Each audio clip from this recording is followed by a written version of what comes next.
Hola, buenas tardes. Hola, buenas tardes. Ay. ¿Cómo andan?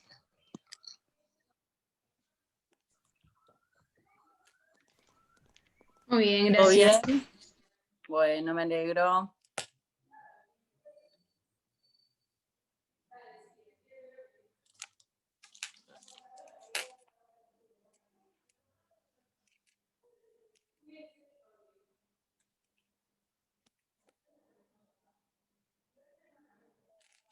Ahora vamos a esperar 2 minutos que va a venir Silvana también.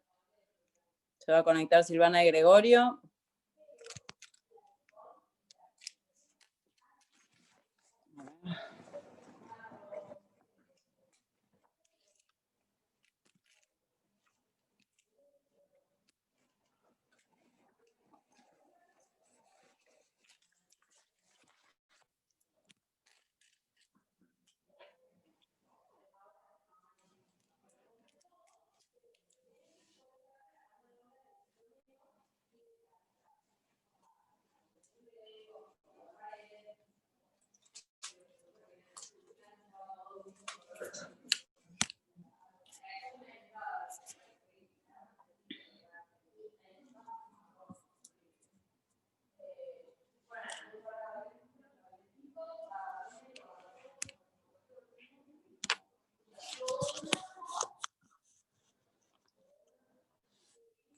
Cada vez somos menos, ya nadie tiene ganas. Estamos todos con ganas de nada, de estar en otro lado, ¿eh? Pero es el último tirón. Así que ya estamos. Bueno, si quieren, mientras, mi idea hoy, sí, estamos igual, sí, Flavia, cansados a las corridas, estresados, todo. Todo. Si quieren, ya que somos tan poquitos, la idea es hacer como un ping-pong. Mi idea era hacer un ping-pong de toda la materia para que tengan claro dónde tienen que hacer el foco en los temas. ¿Cuándo tienen el parcial? La semana que viene, ¿no? 16. El 16. Ah, bien, faltan 2 semanas todavía. Bien. Bueno, Acaban un poco la idea era esa. los temas de la bolilla 7 de cheque, así que eso todavía no llegué, al menos yo. No, sí, supongo. Aparte la semana que viene, hoy justo tenemos reunión de cátedra para ver el tema de la forma de evaluación y todo. Así que vamos a ver cuál es la idea para también orientarlos ustedes un poquito más. ¿Qué dudas tienen? ¿Tienen dudas o vienen leyendo y todavía no tienen dudas porque vienen leyendo? Básicamente, ¿o no? Yo tengo un montón. Bueno, dale, arranquemos, que siempre eso suma.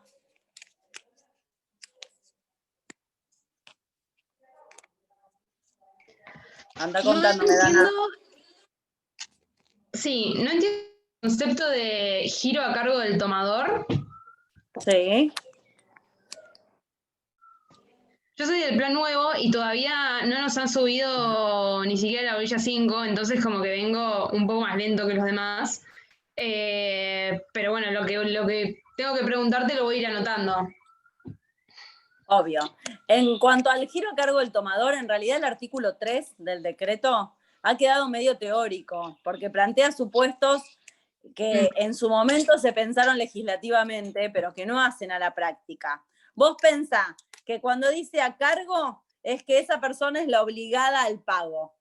Entonces, es como que el mismo librador le está emitiendo un título que después va a terminar pagando el tomador. O sea que ahí coincidiría el beneficiario con el girado. ¿Entendés? Es una cuestión nada, ¿por qué va a estar en el negocio de base que hace que ellos hayan arreglado esa forma de giro? Que el negocio de base a nosotros no nos interesa porque es de otro ámbito, porque es una relación extracambiaria. Entonces, es teórico el artículo 3. En el único que tenés que hacer hincapié en el artículo 3 es cuando habla del mandato sin representación, que es el caso en el que se firma sin tener poder suficiente para obligar al otro. esperen que ahí entra Silvana. Pero después los demás son cuestiones teóricas. Cuando dice a cargo, es que es quien paga, o sea, sería como la figura del girado. Y cuando dice a favor, es quien debe recibir el pago, que sería la persona del beneficiario o tenedor. ¿Está claro? Lo que importa es cuando es mandato sin representación, que por más que yo invoque que estoy librando un pagaré por cuenta y orden tuya, yo libro un pagaré y pongo por cuenta y orden de Dana, esa frase por cuenta y orden, o por orden de, o por Dana, o sea, son las tres acepciones, son sinónimos, por cuenta y orden, por cuenta de, por orden de, o por Dana, suponen un mandato sin representación. O sea, yo invoco un poder que no tengo. Entonces no te obligo a vos, me obligo yo como firmante.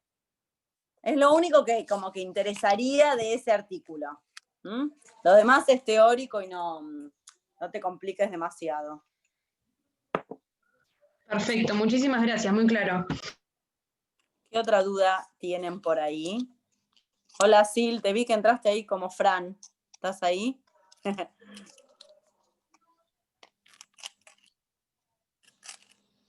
Hola Sil, no te escucho, te veo pero no te escucho.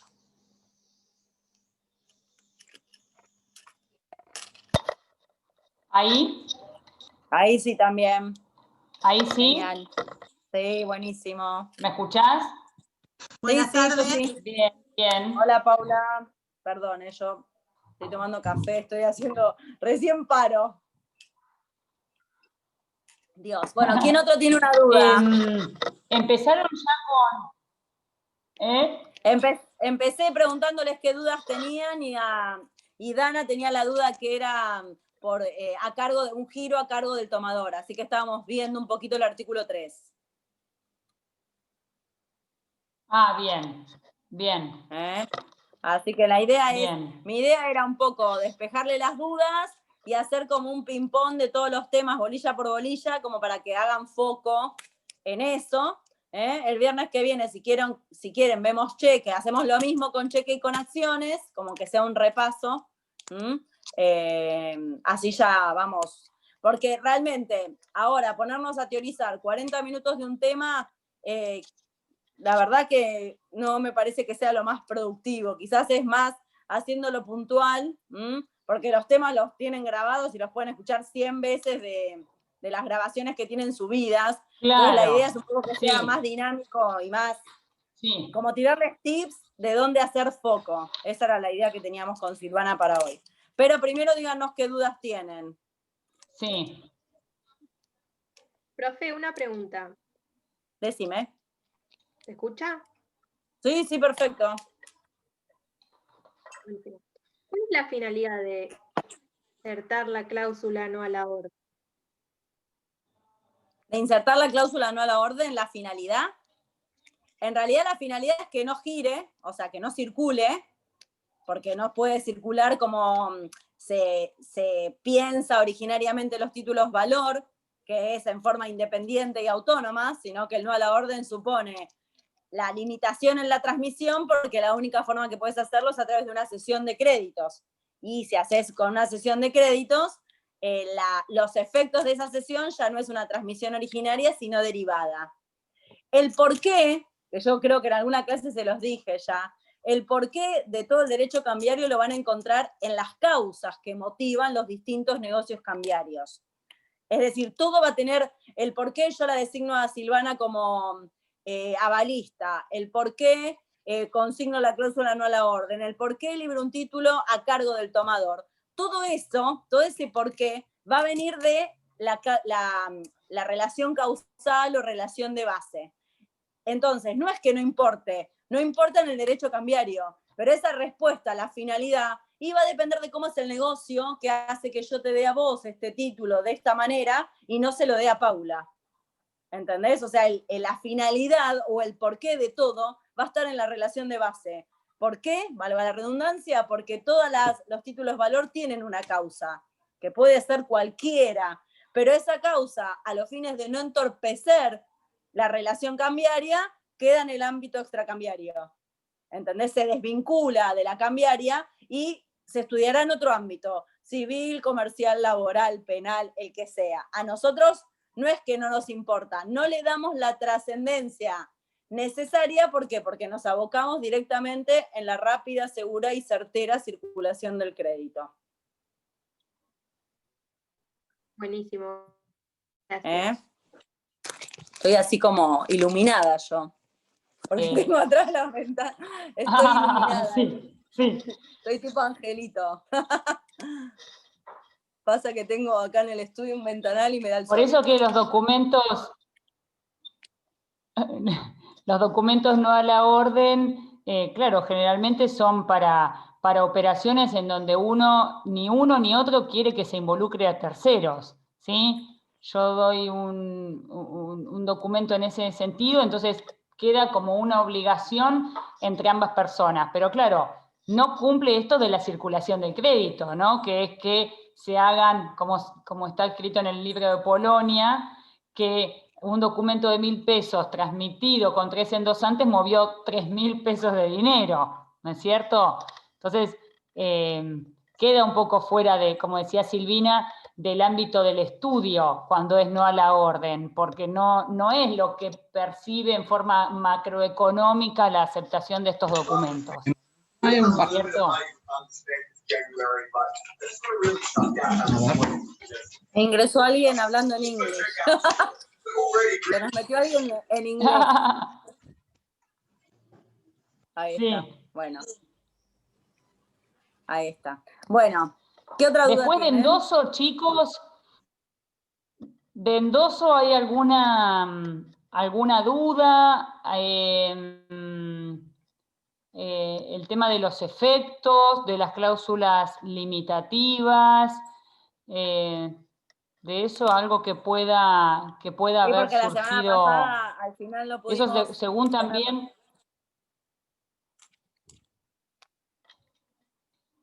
Perdón, sí, dale, seguí. Te escucho medio bajo, Sil. A ver. Ahí estoy al máximo. Pasa que estoy desde el celular, porque la compu acá en el estudio no tengo camarita. Ahí. Bien. Ahí está bien. Porque el tema de los efectos de los endosos también, tengan en cuenta, además de los efectos vinculante, legitimante, traslativo, que siempre se pregunta el tema de las cláusulas limitativas, ¿sí? Las cláusulas que limitan, cómo se pueden llegar a limitar esos efectos plenos, que no confundan los efectos con la forma, porque un endoso en blanco es un endoso con efectos plenos. Tiene efecto legitimante, ¿sí? Porque legitima el endosatario al pleno uso y ejercicio de los derechos del documento. Tiene efecto legitimante, vinculante, porque el que endosa, el endosante de ese endoso en blanco es responsable, ¿sí? Es un garante dentro de la cadena, y es traslativo, porque el endoso en blanco, el endosante traslada a su endosatario, que por ser endoso en blanco no sabemos quién va a ser, sino quien lo posea por el artículo 17, en virtud de una cadena regular e ininterrumpida de endosos, le va a trasladar la titularidad y la legitimación para el ejercicio de los derechos. Entonces, no confundir el endoso en blanco, que tiene efectos plenos, con la forma, ¿sí? Que no es un endoso completo porque precisamente está hecho en blanco. Ahora, lo de las cláusulas limitativas tiene que ver precisamente con... Sí. No, yo reforzando un poco lo que dice Sil, para que lo tengan como esquematizado. Una cosa son las formas, que hay 3 formas de endosar un título: en blanco al portador y nominal, o completo, por decirlo de alguna manera, que el en blanco y al portador, en cuanto a la forma, sería igual, porque no tiene identificado al endosatario, tanto el en blanco como el al portador no tiene identificado a favor de quién se hace el endoso. La diferencia es que el endoso al portador nunca se puede convertir en un endoso pleno o completo, no pleno, perdón, completo o nominal, porque la cláusula al portador no la podemos tachar. En cambio, el de endoso en blanco puede modificarse en un endoso nominal, porque yo le lleno el nombre del endosatario y le cambié la forma. El endoso nominal es aquel que tiene identificado al endosatario desde el mismo momento que el endoso se hace. Que el endoso siempre se hace en el reverso del título. En el reverso o en una prolongación, que la prolongación es un papelito que se le pega al pagaré, al cheque o a la letra, a continuación de que terminó, y ahí se hacen los endosos. Grábense, que esto creo que se los he mencionado o está en alguno de los videos que hemos subido, que es fácil identificar a quién se obliga, porque la única forma que existe en el derecho cambiario de obligarse cambiariamente es a través de la firma. Entonces, ¿cómo sé si alguien se obliga? Identifico en el título si está firmado por esa persona.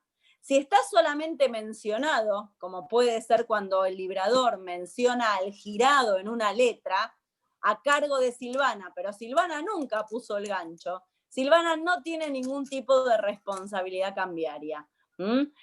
Atado un poco a esto que dijo Sil recién, de que el efecto vinculante es que se obliga. ¿Se obliga por qué? Porque firma. Y eso vale para los libradores, para los aceptantes, para los avalistas, para los endosantes. Todos los roles cambiarios que podemos llegar a encontrar en un título necesitan sí o sí la firma. Forma, sí. 3 formas. Efectos, 3 efectos. Vinculante, traslativo y legitimante. ¿Puedo modificar la forma?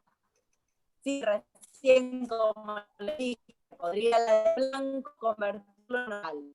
¿Puedo modificar los efectos? Sí, atrasando, que si querés ahora sí, seguimos con las cláusulas.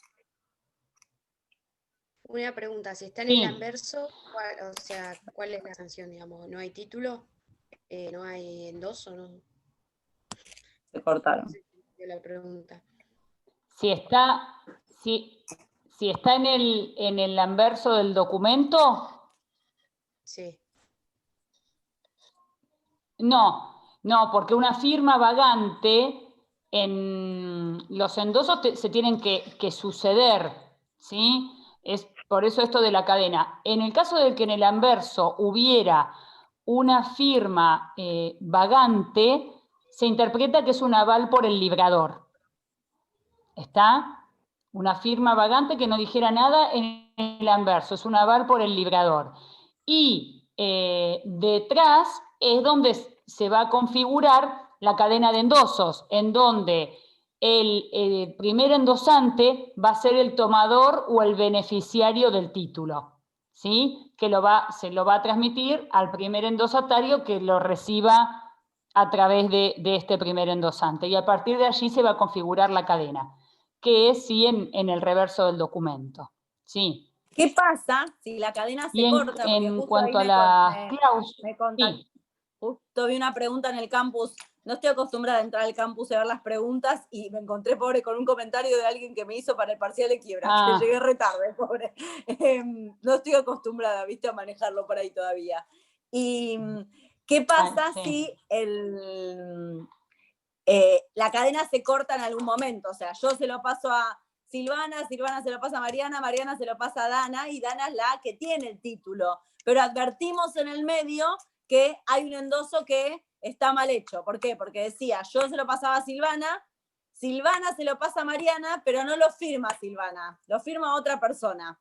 Entonces ahí se cortó la cadena. ¿Por qué? Porque no hay continuidad de esta cadena ininterrumpida de endosos. En ese caso, Dana lo va a tener igual en su poder. Y es la gran diferencia entre lo que es el simple tenedor y el tenedor legítimo. El simple tenedor es aquel que lo tiene, porque de hecho Dana lo tiene en su poder, pero no lo tiene por una cadena ininterrumpida de endosos. Entonces Dana no va a tener ni legitimación, ni la propiedad del título, ni la posibilidad de ejercer los derechos. Lo va a tener, sí, pero no va a poder reclamar a nadie. ¿Por qué? Porque casualmente no es tenedor legítimo. En cambio, la cadena ininterrumpida no cumple con de el endosos, 17. lo que te hace, claro, te transmite la posibilidad la legitimación, que acuérdense que la legitimación es la habilitación para ejercer los derechos, sin necesidad de que seas el dueño del título. Pero sí vas a estar legitimado, autorizado, habilitado a reclamar ese título a todos los firmantes. ¿Mm? Tenedor legítimo es quien lo tiene en virtud de una cadena ininterrumpida de endosos. Simple tenedor es quien lo tiene, pero no por una cadena ininterrumpida de endosos. Lo que significa que no va a tener esta famosa habilitación para ejercer los derechos.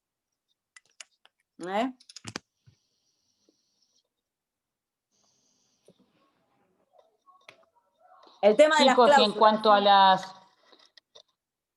Sí, en cuanto a las cláusulas que van a limitar los efectos, bueno, en esta cursada especial y en las de este año, digamos, estas dos cursadas que no se pudieron dar los prácticos, ojo porque sí pueden aparecer a través de preguntas teóricas que obviamente van a disfrazar algunos de estos de prácticos, ¿sí? En vez de ser hecho a modo de práctico, son preguntas que de algún modo las disfrazan.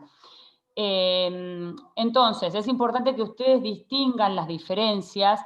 Hay dos cláusulas principales que también siempre se dan, porque ¿qué pasa? Cuando hablamos en la otra clase de la legitimación y titularidad, legitimación y titularidad casi siempre van de la mano, ¿sí? Sí. Yo soy el titular del derecho y por ende soy quien voy a estar legitimado.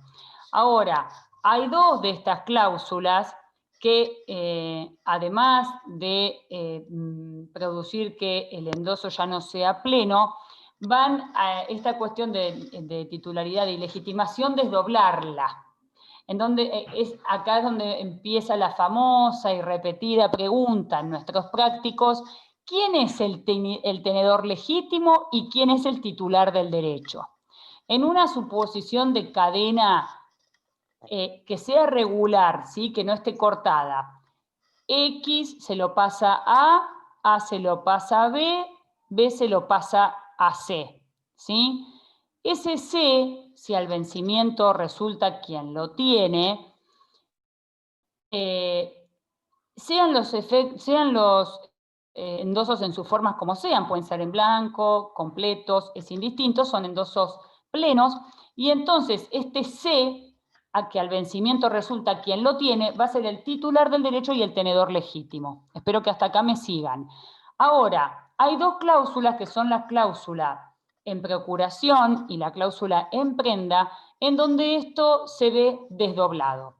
¿Y en qué sentido? Bueno, la cláusula en procuración es una cláusula, como lo dice el nombre, está implicado obviamente de base o como relación fundamental en esa procuración un contrato de mandato, en donde el endosante le dice al endosatario: para esto puede haber un contrato privado hecho por escrito, hasta confidencial que haya, incluso verbal, le va a decir: bueno, por favor, sé mi mandatario, ¿sí? Y cóbrame este documento. Bueno, ahí es donde, en este caso, la titularidad y la legitimación se van a ver desdobladas. ¿Por qué? Porque el endosante sigue teniendo la titularidad. Y acá es uno de los efectos que se ve restringido. El endoso en procuración no tiene efecto traslativo, porque no traslada la titularidad del documento. Entonces, titular va a ser el endosante y legitimado, ¿sí? Entonces no es traslativo, es legitimante, ¿sí? Porque legitima ¿qué? Legitima al mandatario a realizar todas las acciones, intimaciones, posibilidad de cobro que tenga en virtud de la ley cambiaria para poder hacerse con el cobro del documento. Entonces, es legitimante, no es traslativo, como dijimos, y no va a ser vinculante. ¿Por qué no va a ser vinculante? Y porque, evidentemente, como se trata de un contrato de mandato, el endosatario, que es a su vez mandatario de su endosante, no le va a poder cobrar o intimar de alguna manera a quien, a su endosante, porque precisamente es quien le dio el mandato, ¿sí? En todo caso le va a decir, estás loco, te confundiste, bueno, fue una confusión grosera que me estés intimando cuando yo te estoy dando un poder, un mandato de cobro. ¿Se entiende? Entonces, primero la cláusula en procuración, que cómo va a surgir, chicos, de las preguntas en lo concreto, endoso en procuración A.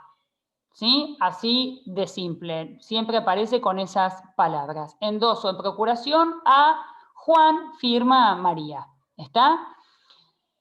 Después vamos a las preguntas a ver si aparece alguna que yo me esté olvidando respecto a este tema y que surja alguna.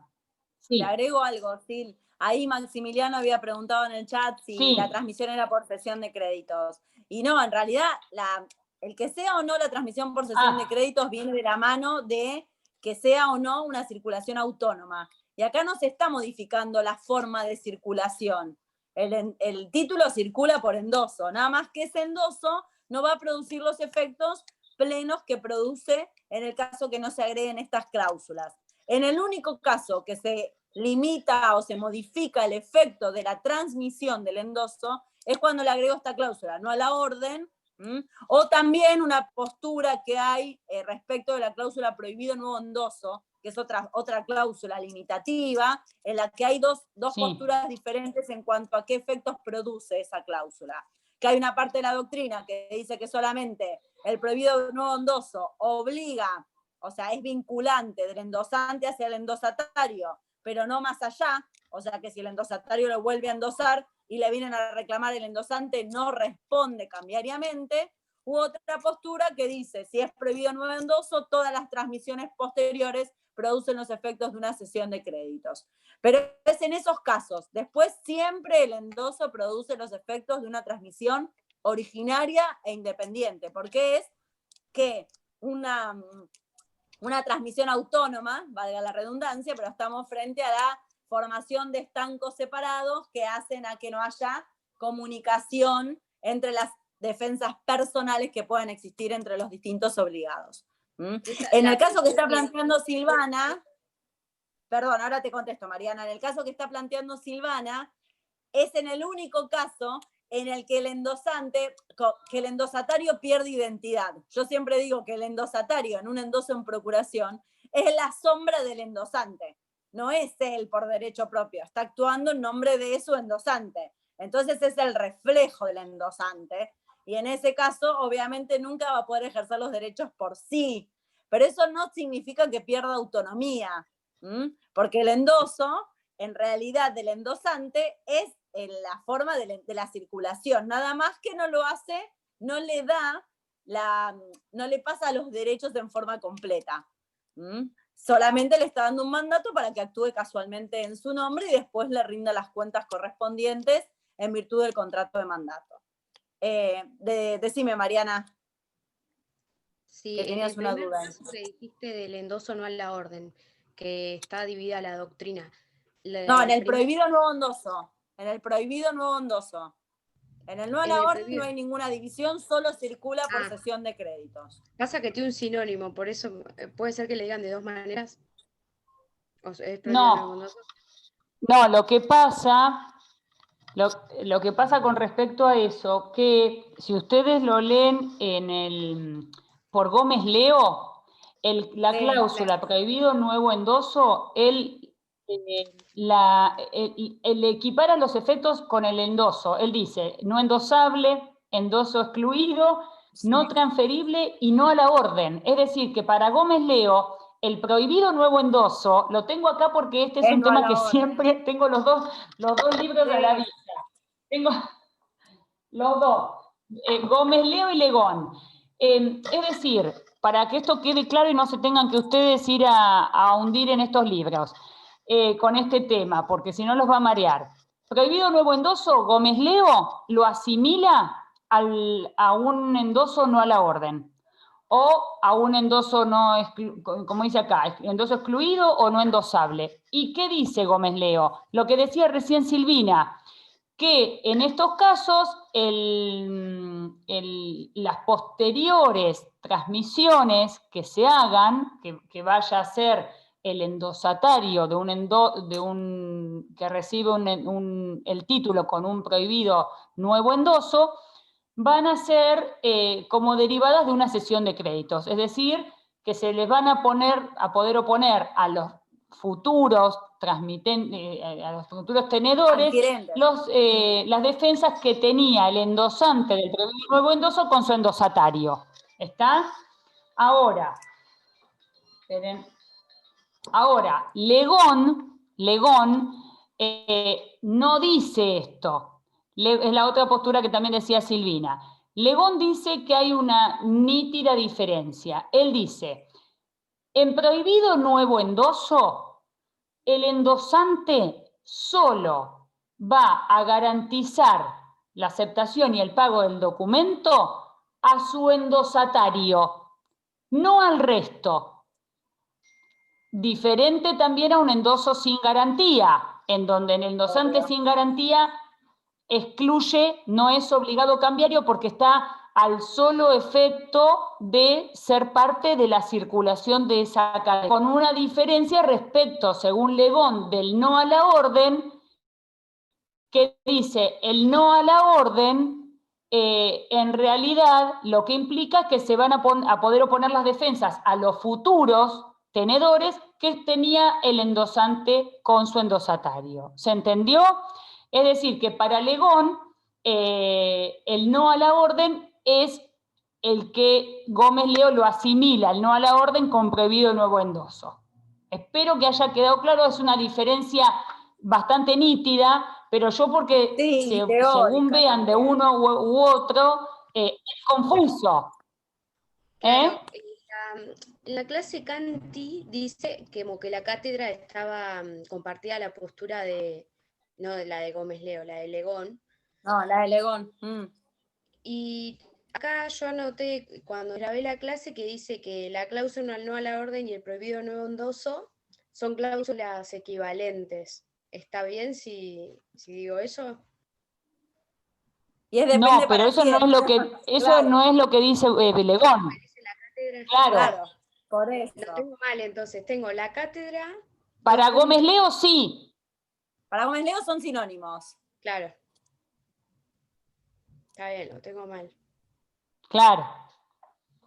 Entonces, para Gómez Leo son sinónimos, no para Legón. Bien. Seguimos con los de las cláusulas que limitan, chicos, los efectos plenos. Entonces teníamos la cláusula en procuración, que me parece que quedó claro, la cláusula en prenda. La cláusula en prenda, a diferencia de la cláusula, ¿cómo se endosa en prenda? Endoso en prenda a, ¿sí? Firmado Juan. Endoso a María, en prenda, firmado Juan. En el endoso en prenda, al revés, que esa frase, esto de dar con docente sirve, porque ya te tomo lo del endoso en procuración, que es la sombra del endosatario, la sombra del endosante. Sí. Ya te lo copio. Me gustó. En el endoso en prenda, chicos, a diferencia del reflejo. Claro. Lo que pasa es que son cuestiones que yo también se las dije en la clase cuando tuvimos, que si uno lo lee, no se llega a entender muy bien todos estos temas, tienen bastante complejidad. En el endoso en prenda, al revés, chicos, hay una relación de acreedor-deudor, ¿sí? O de deudor-acreedor, mejor dicho. Es decir, quien endosa es deudor de su endosatario, ¿sí? Entonces, yo le... Sí, yo te dije que es deudor del endosatario. Claro. Exacto, el endosante es deudor de su endosatario. Entonces, ¿qué le dice? Bueno, yo soy deudor tuyo, entonces te doy en prenda este documento. Pero ¿qué pasa? Llegado el vencimiento, el endosatario se va a tener que hacer del cobro del documento. ¿Por qué? Y porque lo tiene en prenda de una deuda no saldada por otro medio, sino que lo representa este título. Ahora, en este caso, ¿el endoso en prenda es legitimante el endosatario? Claro que sí, tiene efectos legitimantes porque puede ejercer todos los derechos inherentes para el cobro del título. ¿Es traslativo? No, porque se da en prenda. Entonces, más allá que se le da el documento, pero no se le transmite la titularidad del mismo. Se le da a efectos de que lo pueda cobrar, etcétera, y posteriormente rendir cuentas. Si es un documento por 100 y la deuda era de 80, tendrá que rendir cuentas y los 20 que sobran se los va a tener que dar a su endosante. Ahora, es legitimante, no es traslativo porque no transmite la propiedad del documento. ¿Y qué pasa con la función vinculante, que dijimos que en el endoso en procuración estaba suprimida, porque obviamente el endosante en procuración no estaba obligado al pago? En este caso, en la cadena, como el endosante en prenda sí es deudor del endosatario, pues entonces, llegado el vencimiento, el endosatario le va a poder intimar el cumplimiento al endosante en prenda, porque es su deudor, es una relación de deudor a acreedor. ¿Se entiende? Porque también si lo leen de los libros esto, uno lo puede leer 1000 veces y es confuso porque encima aparece, no transmite la titularidad ni la propiedad, y entonces, ¿qué hace con esa prenda que tiene sobre el documento? Bueno, es así, es una deuda de algún otro carácter que se tenía y se da en prenda este documento. ¿Se entiende? Las funciones entonces acá, que están restringidas, es básicamente la función traslativa, el efecto traslativo, ¿sí? Porque la vinculante y la legitimante las va a tener, aunque atenuada la legitimante, pero en definitiva va a estar. Y por último, está el endoso sin garantía, ¿sí? Que el endoso sin garantía, sí. ¿Puedo hacer una pregunta antes con respecto al efecto Sí, legitimante? ¿Puede ser que limite en cierto punto? Porque si lo quiero volver a endosar, tiene que hacerlo en procuración, ¿o no? Sí. Se presume, si lo vuelven a endosar, bueno, se presume que bien. es en procuración. Se presume, no hace falta literalizarlo. Directamente, ese nuevo endoso que hace el endosatario, como no es el dueño, porque el efecto traslativo quedó cercenado, porque la propiedad la retuvo el endosante en garantía, casualmente para que esa garantía tenga respaldo, yo me quedé con la propiedad de esa garantía. Entonces, si lo vuelve a endosar el endosatario, se presume que es en procuración. ¿Qué significa? Que ese nuevo endoso no va a tener ni efecto vinculante, ni efecto traslativo, y legitimante atenuado. ¿Qué es legitimante atenuado? Que no actúa por derecho propio, actúa en nombre de otra persona, entonces tendrá que rendir cuentas. Va a transmitir la legitimación, nada más que con una carga, porque como no lo hacen por derecho propio y lo hace en nombre de un tercero, va a tener que rendir cuentas.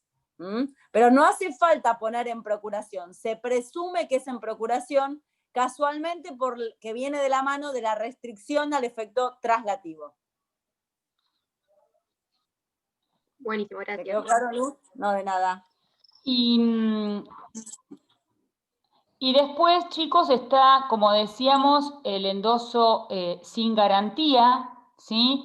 Que el endoso sin garantía en realidad es liberar de responsabilidad de pago al endosante, quien solo figura, digamos, para hacer y posibilitar la circulación del documento.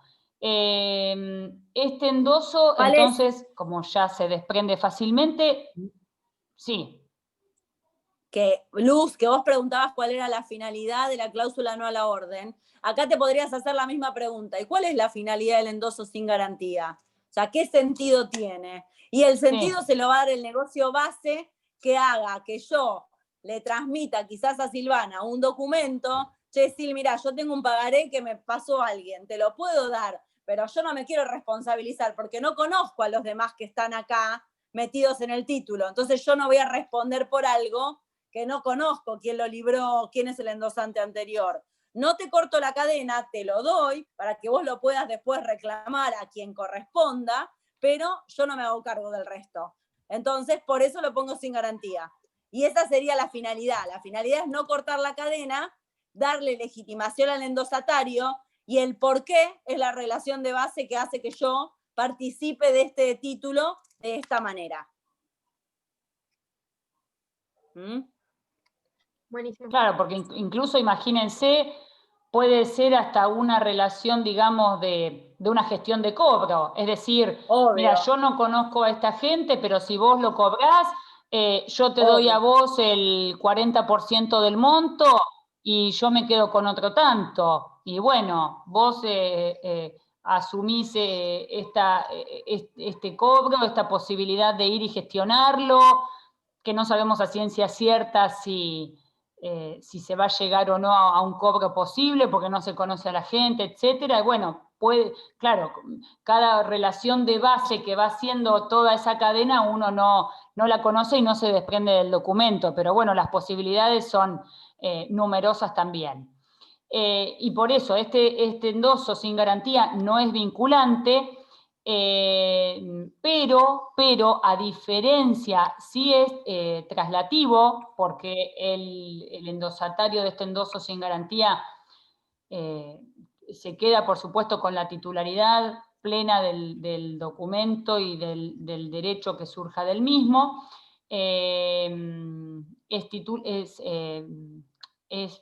Entonces es legitimante y es traslativo y no vinculante. Es traslativo también porque, bueno, le traslada este derecho, y legitimante que queda absolutamente legitimado para ejercer los mismos. No va a ser vinculante. Ahora, a diferencia del endoso en prenda y el endoso en procuración, que decíamos que los sucesivos endosos se presumen que son hechos en procuración, acá para nada sucede eso, ¿sí? Si luego el endosatario en prenda quiere volver a endosar, perfecto, van a ser endosos, si no los limitara él, endosos plenamente plenos en cuanto a sus efectos, ¿sí? Lo único que el endosante que endosó sin garantía no va a responder frente a ninguno de ellos, ¿sí? No solamente frente a su endosatario. El resto que reciba y que acepte este documento va a saber, por ejemplo, Juan endosó sin garantía, va a saber que Juan o Pérez Compán, a figura uno dice, bueno, lo tengo a Pérez Compán que firmó este documento, pero qué mala suerte, Pérez Compán Mendoza sin garantía. Pues bien, nadie le va a poder ir a reclamar, porque endosó sin garantía, y nadie puede también aducir que no conocía esta cláusula, ¿sí?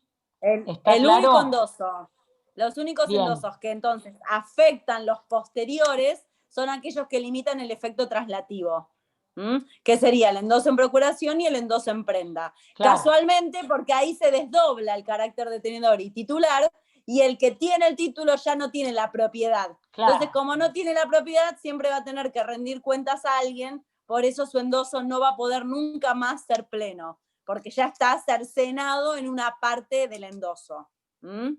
A mí siempre me gusta también hacerles como un cuadrito para que tengan claro la comparación entre endoso, aval y aceptación, para que lo tengan así.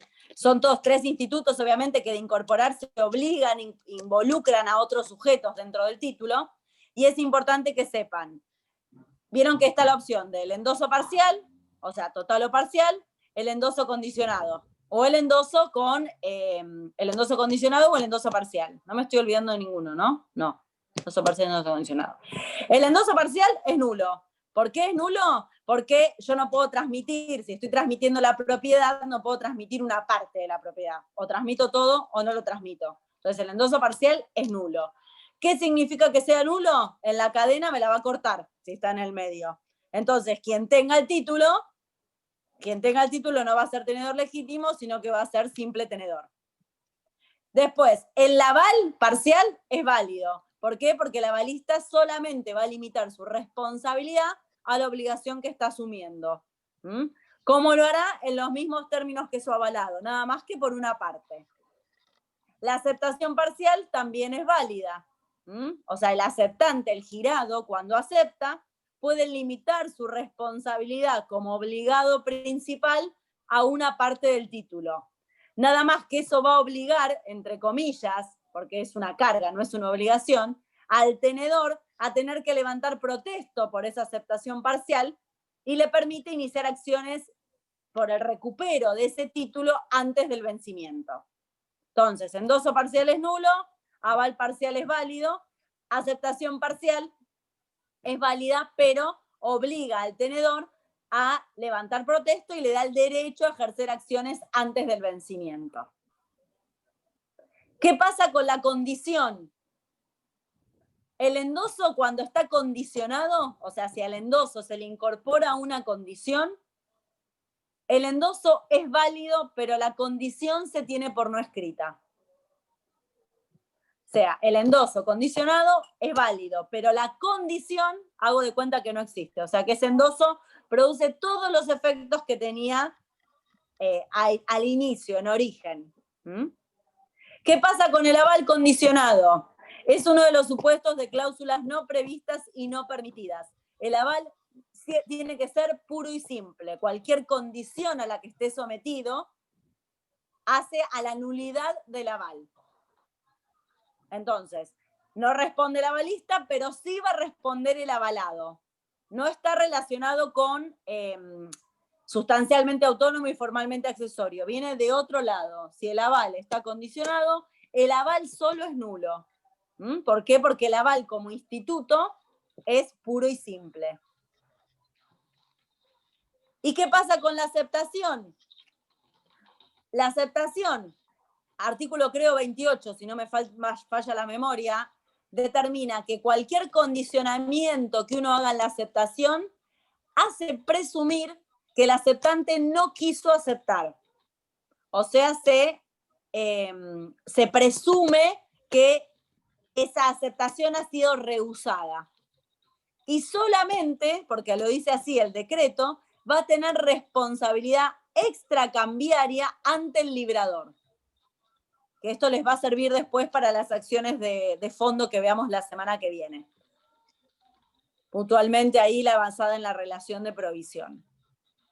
Entonces, endoso condicionado, condición por no escrita, pero endoso válido. Aval condicionado, es nulo el aval. La aceptación condicionada hace que esa aceptación se tenga por rehusada. O sea que si ustedes tuvieran que analizar la obligación que asume ese aceptante que condicionó su voluntad, tienen que decir que no es obligado cambiario, por más que haya firmado el título.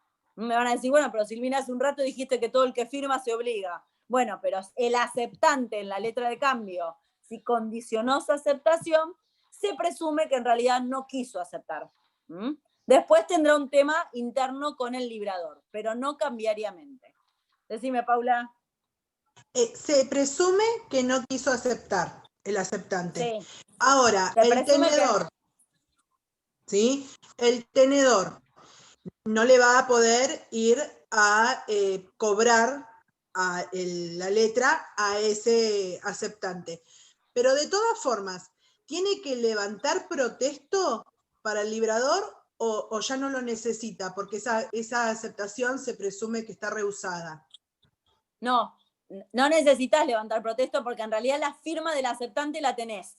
Nada más que esa firma tiene un alcance diferente. No necesitas levantar protesto. Perfecto. Ya el título lo tenés cumplido en cuanto a la forma. Bárbaro. Muy buena pregunta, Paula. Después... estabas ahí contestando. ¿También de las cláusulas limitativas? Sí, por supuesto. Eso, chicos,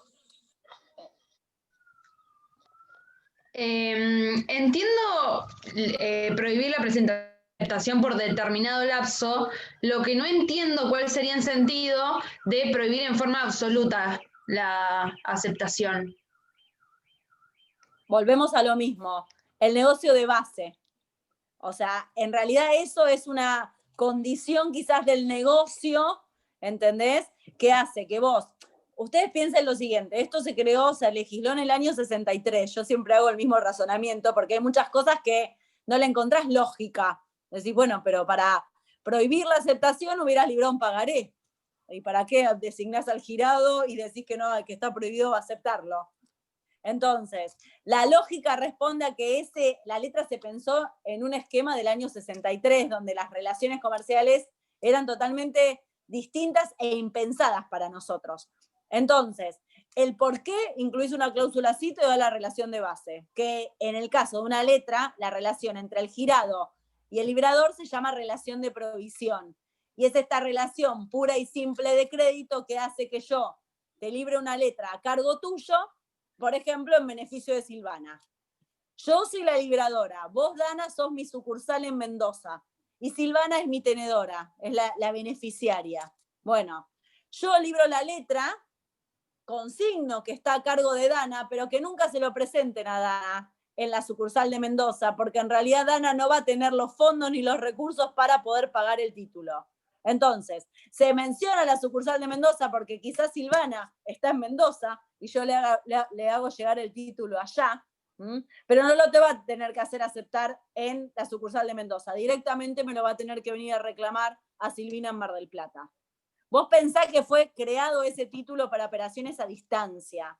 Entonces, es muy complejo hoy poder bajarlo a la realidad porque claramente no nos manejamos así. Estamos hablando quizás de transporte en auto, pero que tardaban días, ¿entendés? Que el correo no, o sea, ahora mandás una foto, yo me sorprendo todos los días de cómo funciona el manejo de información y todo. No. Entonces, claro, es muy difícil. Y además la operativa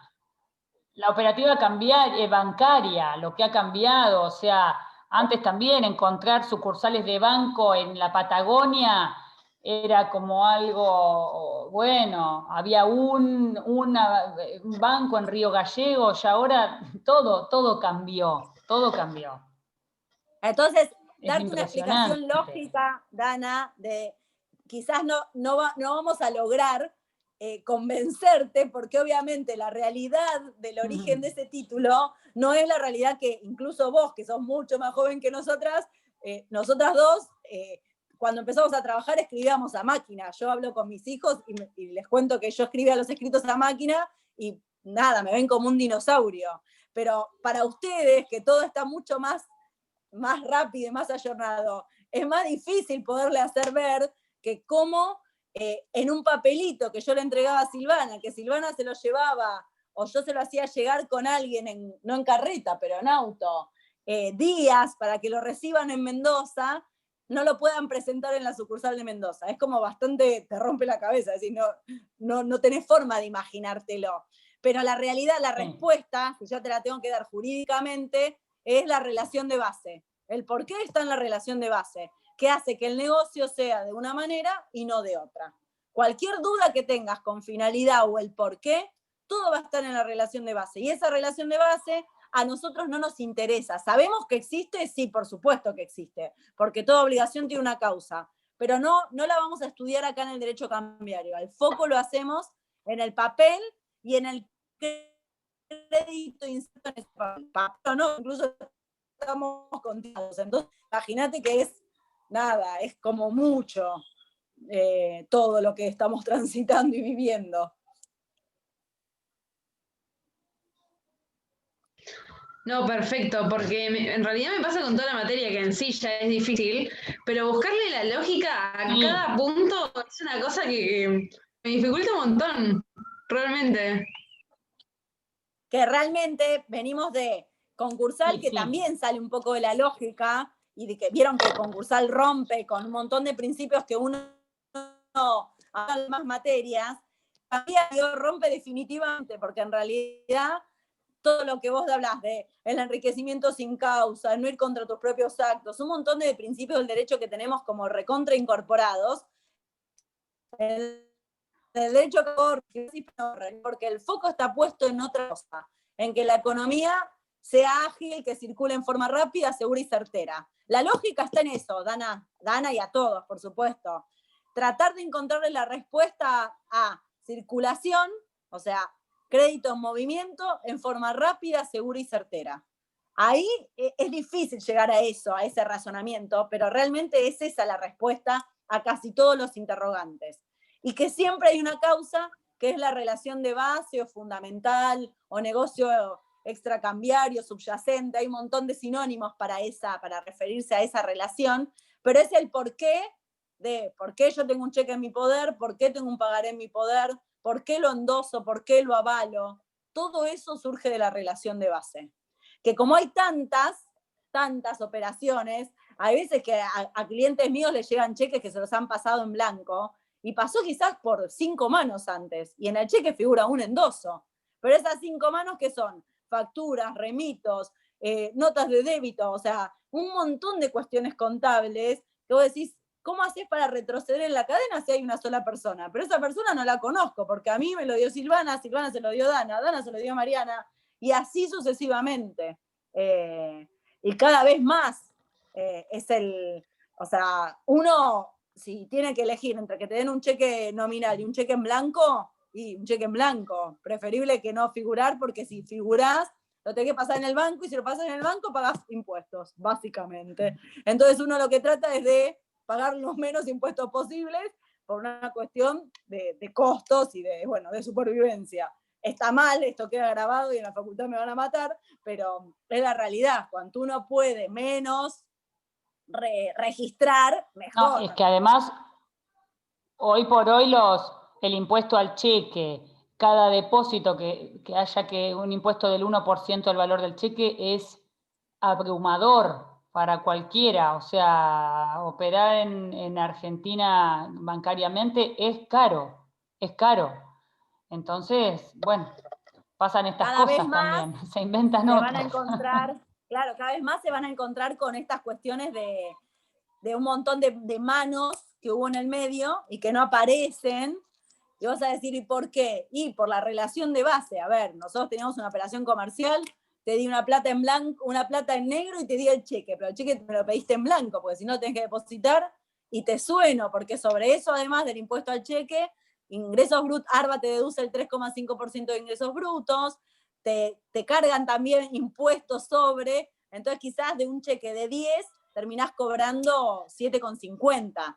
Entonces, bueno, es mucho el valor impositivo que uno termina soportando.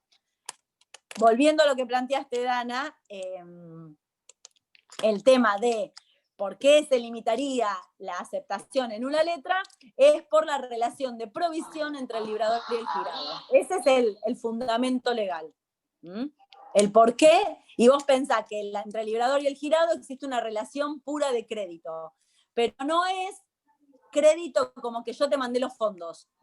Es un crédito que existe, crédito como obligación por cumplir entre el librador y el girado. ¿Por qué? Distintos motivos. Porque sos mi sucursal, porque me debes plata, porque te doy esa orden y después te mando los fondos, lo que sea. Porque te amenacé y te incluí y te presioné y es un delito penal, pero para el derecho cambiario eso no le interesa. Hay un hecho ilícito. Pero todo eso no nos importa en el derecho cambiario, interesa el crédito.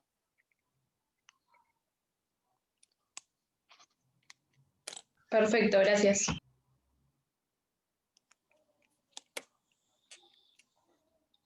Otra cuestión que tienen que tener en cuenta, y no para marearlos, pero ya para ir un poco cerrando, que es muy importante y que siempre se toma, es esa famosa conexión y desconexión que hay entre la relación de base y la relación cambiaria.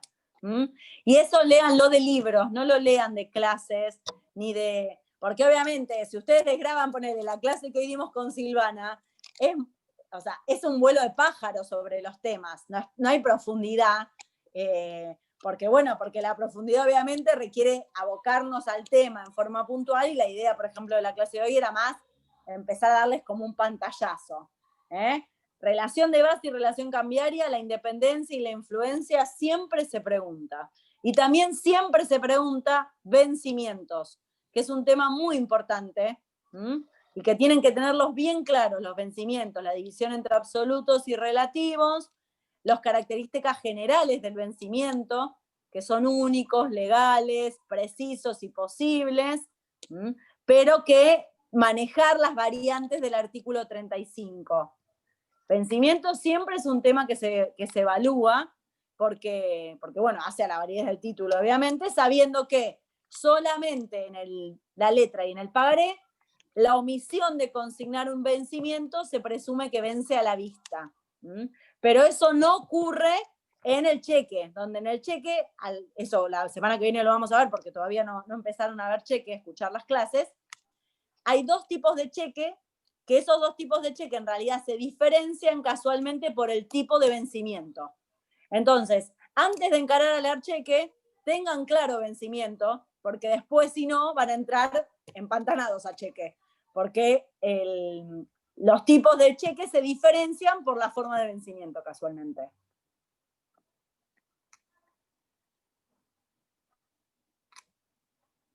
Sí, no sé qué otro tema hay así como... Sí, de eso hay material también, porque está...